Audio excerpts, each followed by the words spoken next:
right, everybody, real big treat for you today. We're going to be talking about a DC project that's kicking off the new year. It comes out on the 1st. It's called Justice League Project Adam. I have the co-writers Ryan Parrott and John Ridley, along with artist Mike Perkins joining me. Gentlemen, thank you for taking the time. Thank you. You, man. Okay, Ryan, you want to give us the elevator pitch? I got it. Yeah. So the Adam Project is coming out of the events of Absolute Power.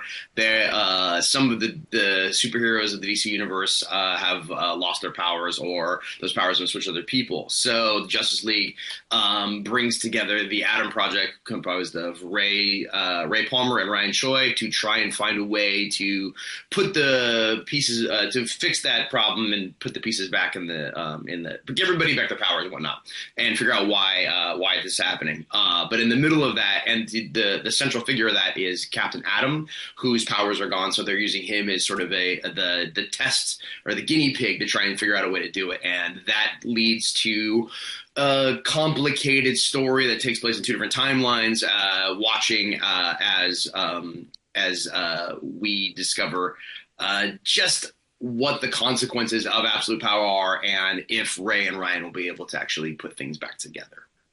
I haven't actually done that yet, so that wasn't too bad. That wasn't too bad. Yeah, no, it's great. And John, let me throw it over to you. It's so I just got here. Don't do anything. It's so interesting because we have two Adams, and then we have Captain Adam, and it's not necessarily three characters you would put together, throwing Captain Adam in with the other two Adams, but they all have such different personalities, but they're all trying to solve the same problem. But approaching it in different ways. So is that a challenge as a writer to kind of give their different point of views and kind of meld them together to move the story forward? Or is it fun? Is it both? I mean, I've had fun with it. I think a lot of it, what you're saying, you have three different personalities, but everybody's trying to accomplish the same thing. It's a lot like life, and it's very grounding. A lot of the Justice League, not a lot, but, superhero teams, and especially historically, is, hey, all for one, one for all. And that's a great ethos, and that's wonderful.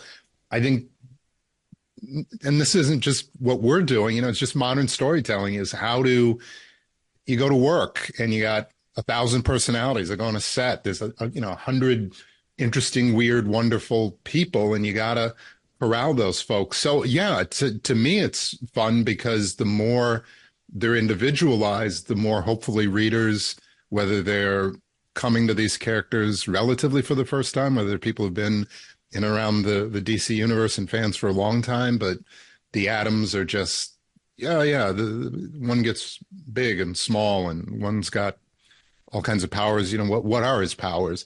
So I think it's a lot of fun to say, all right, more importantly, or of equal importance, who are they as people?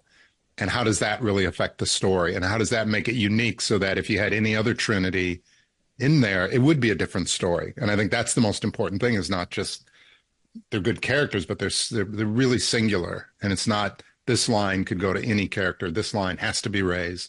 This one has to be Ryan's. This one has to be Nathaniel's. And the other, I don't know if these gentlemen talked about, or you've asked the spoiler questions, but there's more to come. And hopefully we make those characters specific as well. Yeah, I mean, they're not the most high-profile characters, so I think that gives you guys a little bit more freedom. That's why I got the call. Not high profile. Let's get John involved.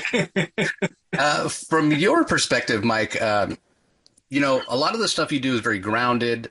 This is sort of, out there, really traditionally superheroic, especially with Captain Adam and his level of powers. Do you approach it any differently for what you're doing visually in that part of the storytelling? I would say there's less shadow, there's less texture than what I would normally put in. You don't necessarily want to overshadow things in a superhero tale, and I do relish working in the shadow stuff, but that's not to say I can't put the same amount of detail. It's just a different type of detail. Right. That's one of the reasons I absolutely love drawing Captain Atom, because you can put that shine, you can put that different textural quality on his skin, and I love, one of the things I do on Captain Atom, what I really enjoy doing is when he's powered up, I don't really put any blacks on there as such.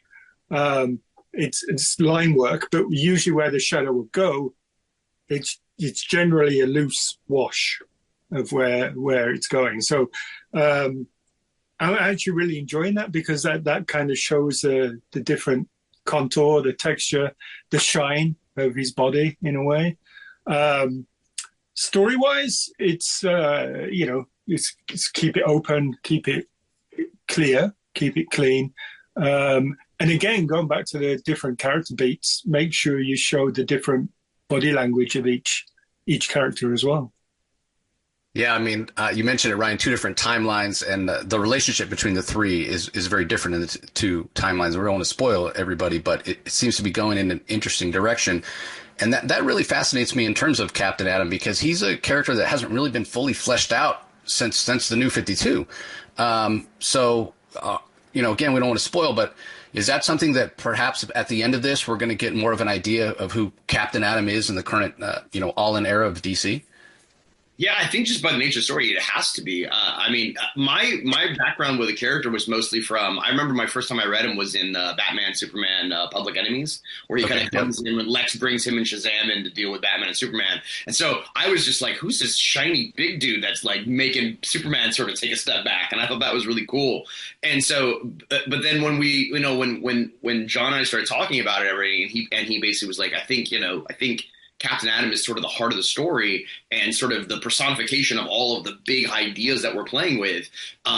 It's funny how it shifted the whole story a little bit, and it's made it more about him. He's a soldier who inherently finds himself at the center of a very large, complicated problem, and he's having to make decisions that he's traditionally a person who takes orders and does what he's supposed to do, and suddenly he finds himself dealing with larger consequences and having to make the decisions himself. And I thought that was something that was really cool, because we get to use that as a way to dig into his past a little bit, dig into how he became Captain Adam and the people who made him and what he's willing to do and all that stuff. And so I feel like for somebody who might not be as familiar with the character, you can come into this book and actually understand who he is. And hopefully by the end, we'll find an interesting place for him in the DCU. So.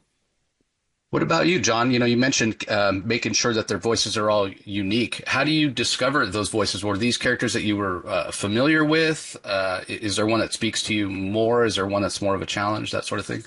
Well, honestly, I mean, it goes back to your previous question and talking about these are I know you mean it sincerely. These are more low stakes characters. So a lot of those voices haven't been just so firmly ingrained in an audience's mind. So it is fun knowing that. I don't want to assume that this is the Adam book to end all Adam books, but I do think everybody involved can bring very personal concepts to it, the way you can't necessarily do it with characters that are so well established, right, that you want to bring something in. Well, that's just not Bruce's voice. That's just not. And I've had that. I mean, I've gotten that note where it's like, yeah, that there's modernity or something about it that's just not quite Bruce, and you get that note. And if you're, a halfway responsible individual, you acknowledge it. But this, to me, is enjoyable because I do think there's something for all of us to bring that's a little more personal, that hopefully going forward will make the Adams, all three of them, and anybody else who happens to be in here, feel a little bit more well resolved, going forward. Yeah, I think it speaks to what we were saying before about them being lesser known, and hopefully you guys are bringing something where people have fun discovering them. I'll throw it back over to you, Mike. I got to add, because this is going to come up. I know it's going to come up. People are going to ask me. When we're talking about not Captain Adam, but the two other Adams, the ones that can shrink down, is that a challenge there? Because that's a different perspective. If they're sitting on someone's shoulder, they're underfoot, in action scenes, is it tougher because they're so small at times? No, it's easier, right? Let's do a little dot. It's great. I did that once for somebody at a convention. They, at the conventions, they bring you little sketches, blank covers to do. And somebody wanted an Ant-Man, so I had a spare Ant-Man cover underneath, so I just gave it back to him with this little dot. His face was just like, Oh, and here's what I did earlier. No, it's the thing is, one of the things that's enjoyable in the aspect of them that's shrinking down and everything is that I don't have to do those facial close-ups all the time. I can do a full figure, even if it's small, And I've done that a few times where they've been changing size, and the smaller figure will be even more forwards, and the face will be in the background, or the bigger figure will be in the background, and the smaller figure is jumping outside of the panel. It just makes it more impactful, even if it's a smaller figure. So that's totally enjoyable to do that, and again, totally enjoyable to do Captain Atom, because obviously he was, very influential in my own hairstyle and everything. So it was good. Yeah, fantastic. That's actually something I learned in between issue 1 and 2 working with Mike. Was I remember in the first issue when I wrote it, or wrote some of the stuff, I was like, I wasn't sure if I was giving you enough room in the panels to show transformation from small to big. And then I saw the way you were doing it, and I'm like, oh, okay, so now I've adjusted the way that I write it. Because that's the fun part about working with an artist for the first time. It's like, I'm like, I don't know do I need to give him a whole, like, how much time do I have to give? And then it's just fun to see an artist, a quick fixer, like, oh, that's a super efficient way to do it. I don't have to give you 3 panels. I can do that transformation panel, and then you'll find a way to make it work, which is awesome. Right. Thanks. Yeah, and this problem that's basically kind of a consequence of the Absolute Power storyline, which did really well and kind of set up the All-In era. It's not just Captain Atom. It's not just X or Y. There's a lot of just kind of normal people that are suffering from this problem as well.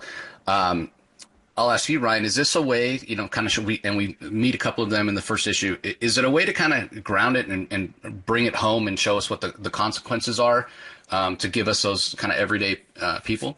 Yeah, I think that was the original intention, was just like, when we were coming up with the idea, when they were like, okay, the powers are floating around and some people have lost them and some people have manipulated, have transformed and whatnot. We were like, well, what's sort of not maybe like the worst case scenario or the scariest one, the idea that a kid who doesn't know how to do anything suddenly gets handed the powers of Lightning Lad or something along those lines. The idea of like it was just like, how do you show that the consequences of this and how this can go bad, and the idea, and also it was an opportunity to show how Rain